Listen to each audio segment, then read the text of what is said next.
sobre la cuestión, a la corrección política, digamos, ¿no? Y a la cuestión de la cultura canceladora y la lógica victimista y demás. Que uno puede estar de acuerdo, a ver, yo estoy de acuerdo, digamos, hay una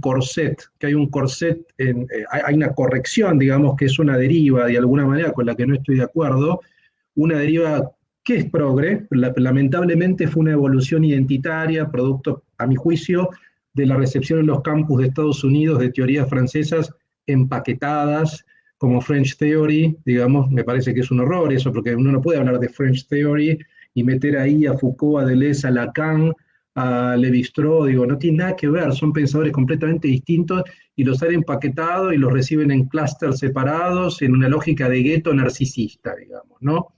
Y eso ha devenido, yo creo, digamos, un poco como producto de los años, en una suerte de lógica identitaria y en esta idea de el victimismo y de tenemos que vengarnos, ¿no? Porque estamos oprimidos y por tanto ahí ejercemos una justicia es como una justicia propia de alguna manera, ¿no?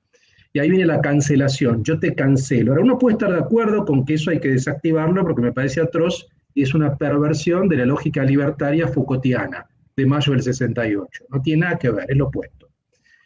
Ahora, una cosa es eso y otra cosa es con los alt-right, criticar eso para restaurar valores conservadores, porque ellos en verdad lo que quieren hacer es restaurar valores conservadores. Yo no estoy de acuerdo con eso. O sea, yo puedo estar de acuerdo en criticar la cultura de la cancelación, pero no quiero restaurar una familia tradicional ni reivindicar a la iglesia. No, de ninguna manera. O sea, hay que seguir una lógica de total libertad, una lógica libertina en ese sentido. Ellos quieren restaurar, es una lógica restauradora.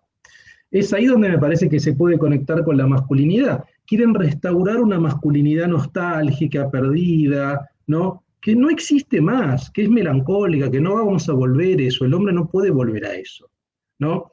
Entonces, me parece que es una ilusión que solamente un virgen puede tener, porque no va a suceder, digo, alguien que no tiene experiencia de vida puede volver a la década del 50. ¿Cómo vamos a volver a la década del 50? Es inviable. Es imposible, digamos, ¿no?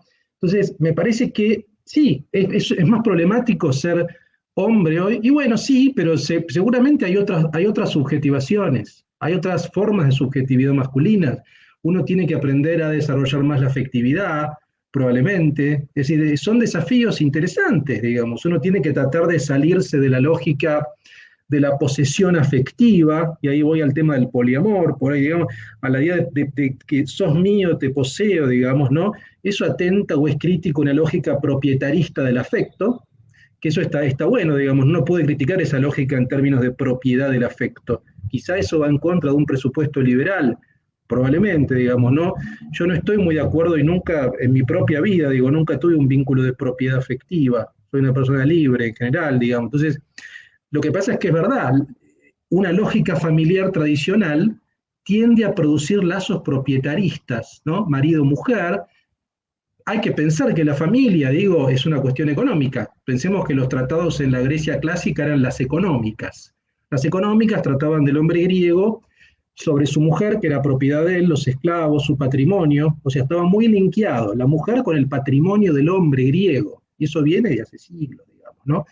Bueno, me parece que todas esas dinámicas, desde la década del 60, o antes también, pero sobre todo a partir de la década del 60, se han ido horadando, producto de la liberación femenina, producto de la emancipación, producto de un poco la cuestión de los derechos civiles, y me parece bien, esa es una lógica de progreso, pero de progreso en términos liberal, o sea, de ganar derechos. Obviamente que si uno tiene miedo frente a eso, ¿cuál es su reacción? Restaurar. Es la lógica restaurativa del miedo. Tengo miedo, quiero restaurar lo perdido. No, yo no soy conservador, por tanto no quiero restaurar lo perdido. Es distinta la lógica.